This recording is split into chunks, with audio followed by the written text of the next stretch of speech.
Chapter 3 6 months later. Oh. That's all she says. My mother turns and assesses the building, running a finger over the windowsill next to her. She picks up a layer of dust and wipes it between her fingers. It's... Dot. Quote. It needs a lot of work, I know, I interrupt. I point at the windows behind her. But look at the storefront. It has potential. She scrolls over the windows, nodding. There's this sound she makes in the back of her throat sometimes, where she agrees with a little hum but her lips remain tight. It means she doesn't actually agree. And she makes that sound. Twice. I drop my arms in defeat. You think this was stupid? She gives her head a slight shake. That all depends on how it turns out, Lily, she says. The building used to house a restaurant and it's still full of old tables and chairs. My mother walks over to a nearby table and pulls out one of the chairs, taking a seat. If things work out, and your floral shop is successful, then people will say it was a brave, bold, smart business decision. But if it fails and you lose your entire inheritance, quote, then people will say it was a stupid business decision. She shrugs. That's just how it works. You majored in business, you know that. She glances around the room, slowly, as if she's seeing it the way it will look a month from now. Just make sure it's brave and bold, Lily. I smile. I can accept that. I can't believe I bought it without asking you first, I say, taking a seat at the table. You're an adult. It's your right, she says, but I can hear a trace of disappointment. I think she feels even lonelier now that I need her less and less. It's been 6 months since my father died, and even though he wasn't good company, it has to be weird for her, being alone. She got a job at one of the elementary schools, so she did end up moving here. She chose a small suburb on the outskirts of Boston. She bought a cute 2-bedroom house on a cul-de-sac, with a huge backyard. I dream of planting a garden there, but that would require daily care. My limit is once-a-week visits. Sometimes twice. What are you going to do with all this junk? She asks. She's right. There's so much junk. It'll take forever to clear this place out. I have no idea. I guess I'll be busting my ass for a while before I can even think about decorating. When's your last day at the marketing firm? I smile. Yesterday. She releases a sigh, and then shakes her head. Oh, Lily. I certainly hope this works out in your favor. We both begin to stand when the front door opens. There are shelves in the way of the door, so I careen my head around them and see a woman walk in. Her eyes briefly scan the room until she sees me. Hi, she says with a wave. She's cute. She's dressed well, but she's wearing white capris. A disaster waiting to happen in this dust bowl. Can I help you? She tucks her purse beneath her arm and walks toward me, holding out her hand. I'm Alyssa, she says. I shake her hand. Lily. She tosses a thumb over her shoulder. There's a help wanted sign out front? I look over her shoulder and raise an eyebrow. There is. I didn't put up a help wanted sign. She nods, and then shrugs. It looks old, though, she says. It's probably been there a while. I was just out for a walk and saw the sign. Was curious, is all. I like her almost immediately. Her voice is pleasant and her smile seems genuine. My mother's hand falls down on my shoulder and she leans in and kisses me on the cheek. I have to go, she says. Open house tonight. I tell her goodbye and watch her walk outside, then turn my attention back to Alyssa. I'm not really hiring yet, I say. I wave my hand around the room. I'm opening up a floral shop, but it'll be a couple of months, at least. I should know better than to hold preconceived judgments, but she doesn't look like she'd be satisfied with a minimum wage job. Her purse probably cost more than this building. Her eyes light up. Really? I love flowers. She spins around in a circle and says, this place has a ton of potential. What color are you painting it?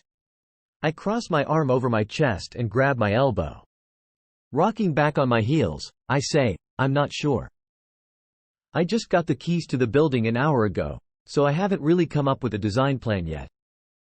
Lily, right? I nod.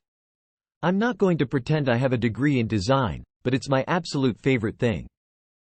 If you need any help, I'd do it for free. I tilt my head. You'd work for free? She nods. I don't really need a job. I just saw the sign and thought, what the heck? But I do get bored sometimes. I'd be happy to help you with whatever you need. Cleaning, decorating, picking out paint colors. I'm a Pinterest whore. Something behind me catches her eye and she points. I could take that broken door and make it magnificent. All this stuff, really. There's a use for almost everything, you know. I look around at the room, knowing full well I'm not going to be able to tackle this by myself. I probably can't even lift half this stuff alone. I'll eventually have to hire someone anyway. I'm not going to let you work for free. But I could do $10 an hour if you're really serious. She starts clapping, and if she weren't in heels, she might have jumped up and down. When can I start? I glance down at her white capris. Will tomorrow work? You'll probably want to show up in disposable clothes. She waves me off and drops her Hermes bag on a dusty table next to her. Nonsense, she says. My husband is watching the Bruins play at a bar down the street. If it's okay, I'll just hang with you and get started right now. 2 hours later, I'm convinced I've met my new best friend. And she really is a Pinterest whore. We write, keep, and toss on sticky notes, and slap them on everything in the room. She's a fellow believer in upcycling, so we come up with ideas for at least 75% of the stuff left in the building. The rest she says her husband can throw out when he has free time. Once we know what we're going to do with all the stuff, I grab a notebook and a pen and we sit at one of the tables to write down design ideas. Okay, she says, leaning back in her chair. I want to laugh, because her white capris are covered in dirt now, but she doesn't seem to care. Do you have a goal for this place? She asks, glancing around. I have one, I say. Succeed. She laughs. I have no doubt you'll succeed. But you do need a vision. I think about what my mother said. Just make sure it's brave and bold, Lily. I smile and sit up straighter in my chair. Brave and bold, I say. I want this place to be different. I want to take risks. She narrows her eyes as she chews on the tip of the pen. But you're just selling flowers, she says. How can you be brave and bold with flowers? I look around the room and try to envision what I'm thinking. I'm not even sure what I'm thinking. I'm just getting itchy and restless, like I'm on the verge of a brilliant idea.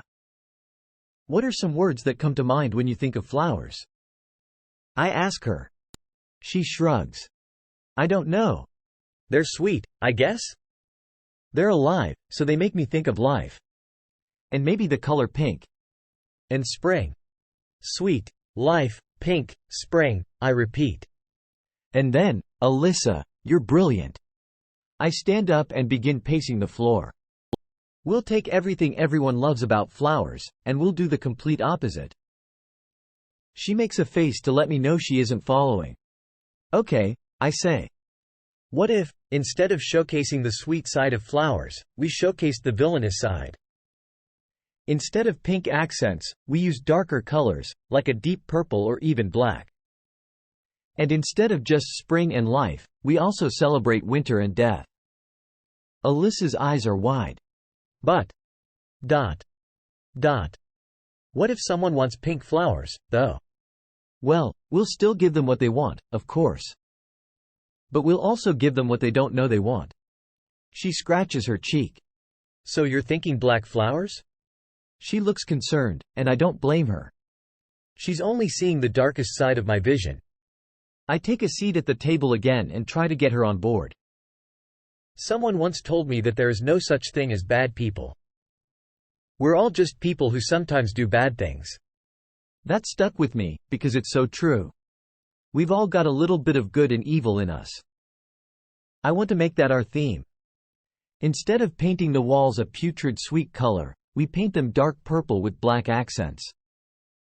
And instead of only putting out the usual pastel displays of flowers in boring crystal vases that make people think of life, we go edgy. Brave and bold. We put out displays of darker flowers wrapped in things like leather or silver chains.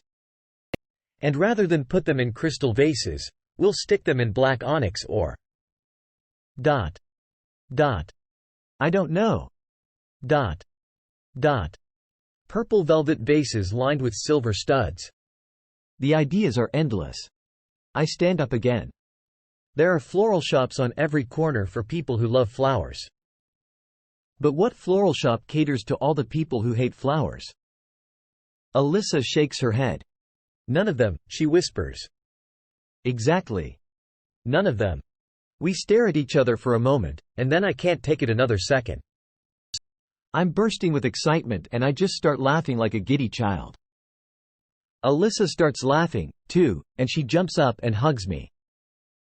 Lily, it's so twisted, it's brilliant. I know. I'm full of renewed energy. I need a desk so I can sit down and make a business plan. But my future office is full of old vegetable crates. She walks toward the back of the store. Well, let's get them out of there and go buy you a desk.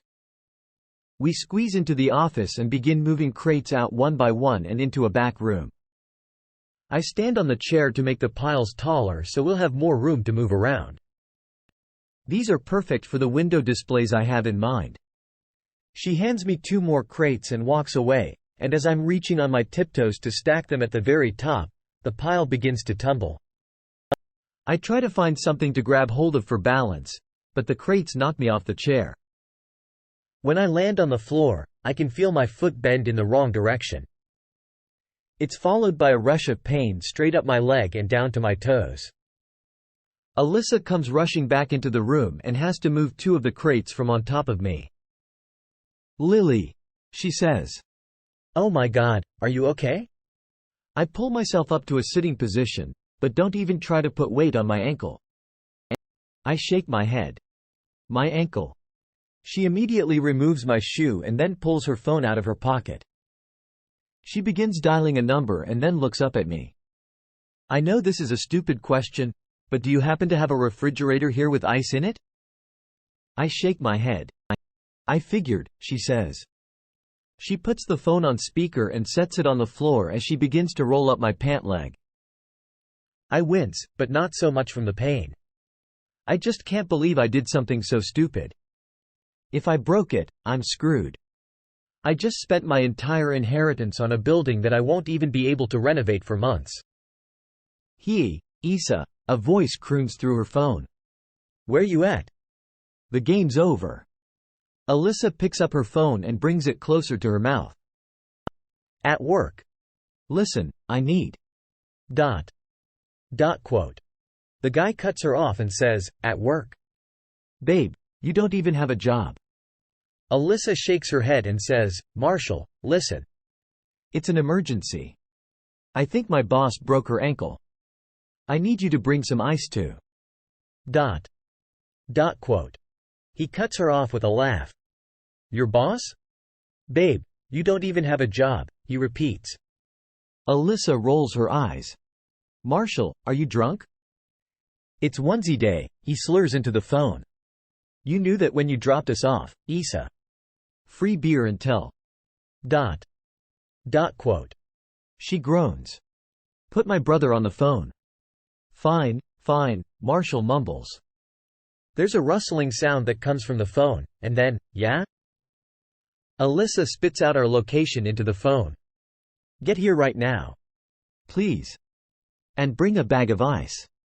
Yes, ma'am, he says. The brother sounds like he may be a little drunk, too. There's laughter, and then one of the guys says, she's in a bad mood, and then the line goes dead. Alyssa puts her phone back in her pocket. I'll go wait outside for them. They're just down the street. Will you be okay here? I nod and reach for the chair. Maybe I should just try to walk on it. Alyssa pushes my shoulders back until I'm leaning against the wall again. No, don't move. Wait until they get here, okay? I have no idea what two drunken guys are going to be able to do for me, but I nod. My new employee feels more like my boss right now, and I'm kind of scared of her at the moment. I wait in the back for about 10 minutes when I finally hear the front door to the building open. What in the world? A man's voice says. Why are you all alone in this creepy building? I hear Alyssa say, she's back here. She walks in, followed by a guy wearing a onesie. He's tall, a little bit on the thin side, but boyishly handsome with big, honest eyes and a head full of dark, messy, way past due for a haircut hair. He's holding a bag of ice. Did I mention he was wearing a onesie? I'm talking a legit, full-grown man in a SpongeBob onesie. This is your husband? I ask her, cocking an eyebrow. Alyssa rolls her eyes. Unfortunately, she says, glancing back at him. Another guy, also in a onesie, walks in behind them, but my attention is on Alyssa as she explains why they're wearing pajamas on a random Wednesday afternoon. There's a bar down the street that gives out free beer to anyone who shows up in a onesie during a Bruins game. She makes her way over to me and motions for the guys to follow her. She fell off the chair and hurt her ankle, she says to the other guy. He steps around Marshall and the first thing I notice are his arms. Holy shit. I know those arms. Those are the arms of a neurosurgeon. Alyssa is his sister? The sister that owns the entire top floor, with the husband who works in pajamas and brings in 7 figures a year? As soon as my eyes lock with Ryle's, his whole face morphs into a smile. I haven't seen him in, God, how long ago was that, 6 months? I can't say I haven't thought about him during the past 6 months, because I've thought about him quite a few times. But I never actually thought I'd see him again. Ryle, this is Lily. Lily, my brother, Ryle, she says, motioning toward him. And that's my husband, Marshall. Ryle walks over to me and kneels down. Lily, he says, regarding me with a smile. Nice to meet you. It's obvious he remembers me. I can see it in his knowing smile. But like me, he's pretending this is the first time we've met. I'm not sure I'm in the mood to explain how we already know each other. Ryle touches my ankle and inspects it. Can you move it? I try to move it, but a sharp pain shoots all the way up my leg. I suck in air through my teeth and shake my head. Not yet. It hurts. Ryle motions to Marshall. Find something to put the ice in. Alyssa follows Marshall out of the room. When they're both gone, Ryle looks at me and his mouth turns up into a grin. I won't charge you for this, but only because I'm slightly inebriated, he says with a wink. I tilt my head. The first time I met you, you were high. Now you're drunk. I'm beginning to worry you aren't going to make a very qualified neurosurgeon. He laughs.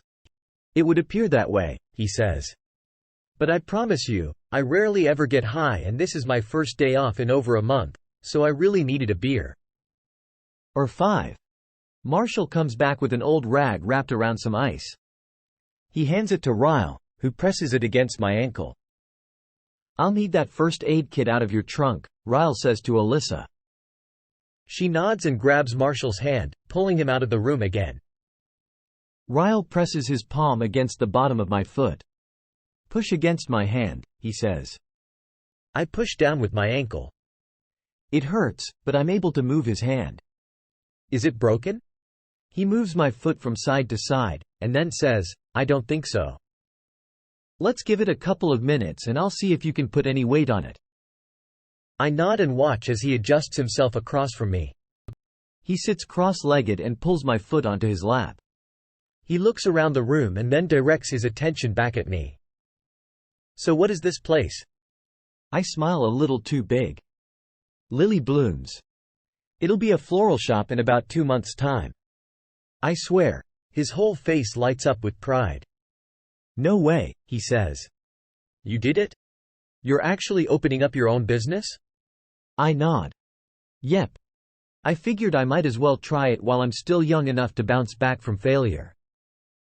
One of his hands is holding the ice against my ankle, but the other one is wrapped around my bare foot.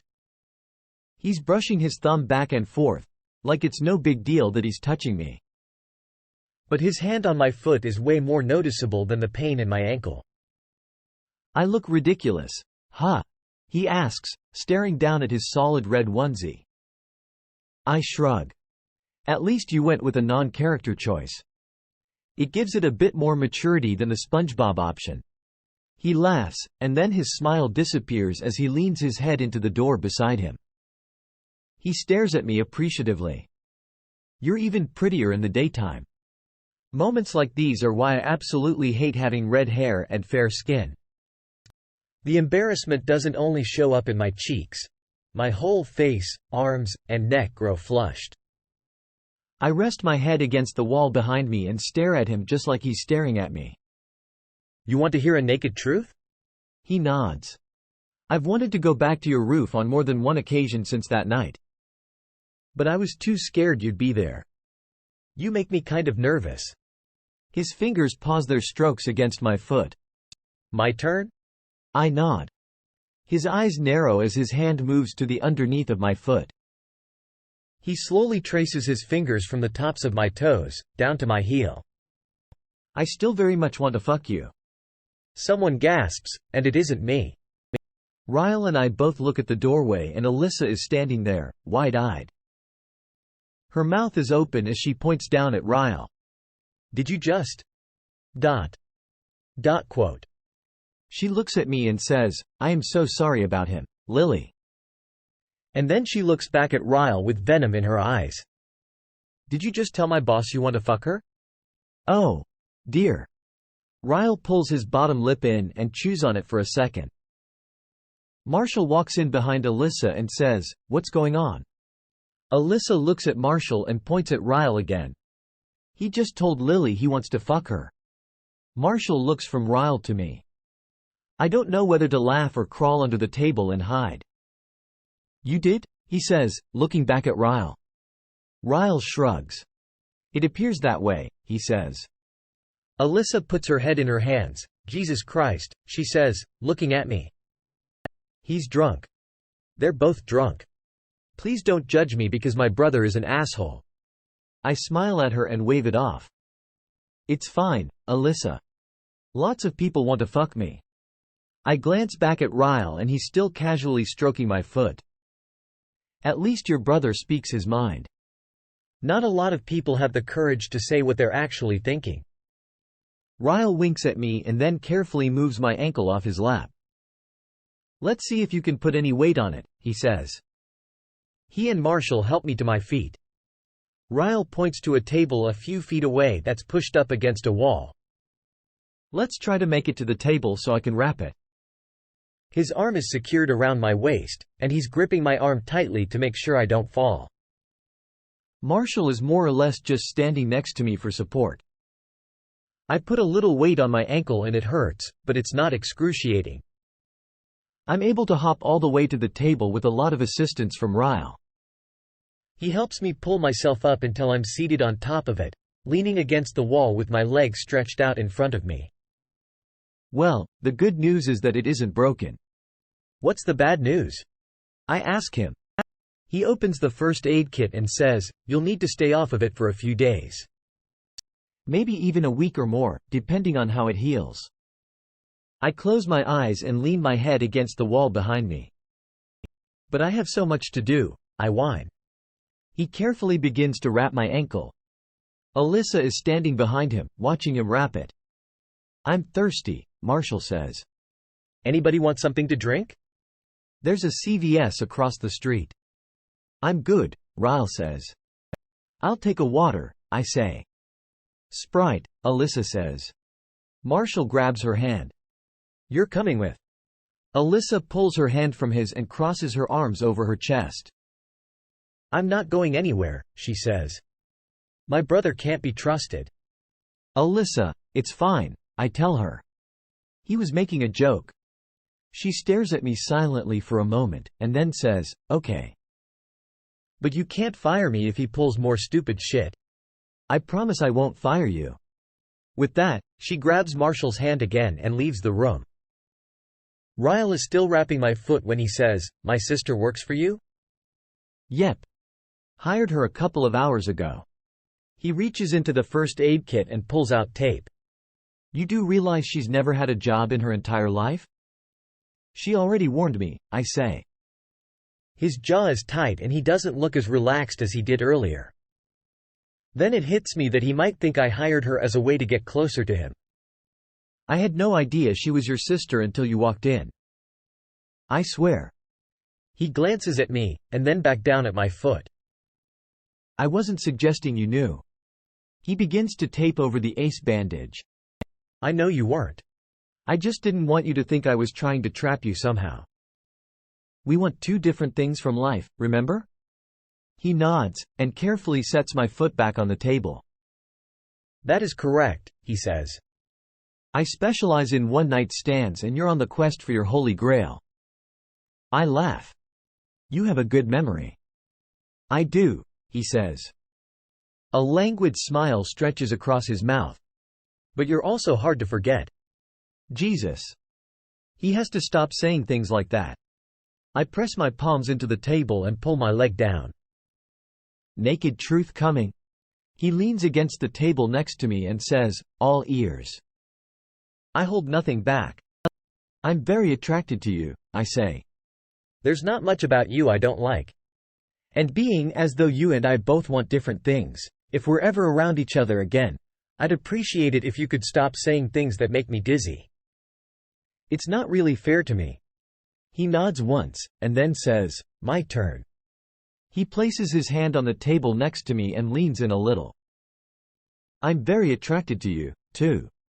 There's not much about you I don't like. But I kind of hope we're never around each other again, because I don't like how much I think about you. Which isn't all that much, but it's more than I'd like. So if you still aren't going to agree to a one-night stand, then I think it's best if we do what we can to avoid each other. Because it won't do either of us any favors. I don't know how he ended up this close to me, but he's only about a foot away. His proximity makes it hard to pay attention to words that come out of his mouth. His gaze drops briefly to my mouth, but as soon as we hear the front door open, he's halfway across the room. By the time Alyssa and Marshall make it to us, Ryle is busy restacking all the crates that fell. Alyssa looks down at my ankle. What's the verdict? She asks. I push my bottom lip out. Your doctor brother says I have to stay off of it for a few days. She hands me my water. Good thing you have me. I can work and do what I can to clean up while you rest. I take a drink of the water and then wipe my mouth. Alyssa, I'm declaring you Employee of the Month. She grins and then turns to Marshall. Did you hear that? I'm the best employee she has. He puts his arm around her and kisses the top of her head. I'm proud of you, Issa. I like that he calls her Issa, which I'm assuming is short for Alyssa. I think about my own name and if I'll ever find a guy who could shorten it into a sickeningly cute nickname. Illy. Nope. Not the same. Do you need help getting home? She asks. I hop down and test my foot. Maybe just to my car. It's my left foot, so I can probably drive just fine. She walks over and puts her arm around me. If you want to leave the keys with me, I'll lock up and come back tomorrow and start cleaning. The three of them walk me to my car, but Ryle allows Alyssa to do most of the work. He seems almost scared to touch me now for some reason. When I'm in the driver's seat, Alyssa puts my purse and other things in the floorboard and sits in the passenger seat. She takes my phone out and begins programming her number into it. Ryle leans into the window. Make sure to keep ice on it as much as you can for the next few days. Baths help, too. I nod. Thanks for your help. Alyssa leans over and says, Ryle? Maybe you should drive her home and take a cab back to the apartment, just to be safe. Ryle looks down at me and then shakes his head. I don't think that's a good idea, he says. She'll be fine. I've had a few beers, probably shouldn't be driving. You could at least help her home, Alyssa suggests. Ryle shakes his head and then pats the roof of the car as he turns and walks away. I'm still watching him when Alyssa hands me back my phone and says, seriously. I'm really sorry about him. First he hits on you, then he's a selfish asshole. She climbs out of the car and closes the door, then leans through the window. That's why he'll be single for the rest of his life. She points to my phone. Text me when you get home. And call me if you need anything. I won't count favors as work time. Thank you, Alyssa. She smiles. No, thank you. I haven't been this excited about my life since that Paolo Nutini concert I went to last year. She waves goodbye and walks toward where Marshall and Ryle are standing. They begin walking down the street and I watch them in my rearview mirror. As they turn the corner, I see Ryle glance over his shoulder and look back in my direction. I close my eyes and exhale. The 2 times I've spent with Ryle were on days I'd probably rather forget. My father's funeral and spraining my ankle.